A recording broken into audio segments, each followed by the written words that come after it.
এই কই যাও? এই বউ তোমার বাড়িতে চাইতেছিলাম ইফতারি লইয়ে। আমার ইফতার লই যাওয়া লাগবে না। গত বছর যে ইফতারি দিয়েছিলাম থালে করি, আমার এই থালি দাও না, এই থাল দে। এই খালটা লইয়ে ইফতারি দিছি। দেই কি ইফতারি দিয়েছ? এটা কি?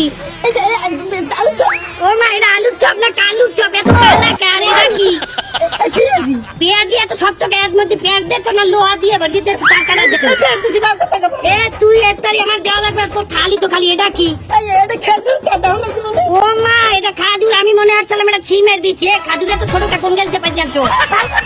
আমাদের দেশে গাছে কি খেজুর পাওয়া যায়? এটা সবতে চাইছে। সৌদি খেজুর আমাদের দেশের খাজুরের চেয়ে ছোট। আন্দাজি কত? আমার এই দেখ, তোর প্লেট তো খালি, আমার প্লেট ভরা। এর কখনো ঢুকতে পারবে না। কাস্টমার দিয়ে সেটা বানাইছে। এনে হস্তা কি আছে? এই যে ব্যাংকে কিনেছে এটা টমেটো এই ইফতারিতে দেন না। এ মাতারিতে একটা টমেটোর মধ্যে কয়টা আপেলের ই আছে তুই জানো? এই আছে তো আপেল দিতে টমেটো দেছে কে? তোর না ছয়টা দিলে আমি আপেল দেবো কোন দুঃখ? টাকা টাকা দেন, আমি খাইতে তুমি খাইতে। এ তোর রোজা হয় না, তুই লিপস্টিক মারছো কেন? তাহলে বেশি পয়সা আমার তো ঠিক আমি রুজু করছি না। রুজু কোন সময় করছো? ফজরে কালে করছি। আর এই পর্যন্ত তো রুজু আছে, তুই এ বাথরুমে যাও নাই? আমি তো খেলতে কিন্তু বাথরুমে যাই না। তোর লাগে কথা কম না, যাও। তোমার বউ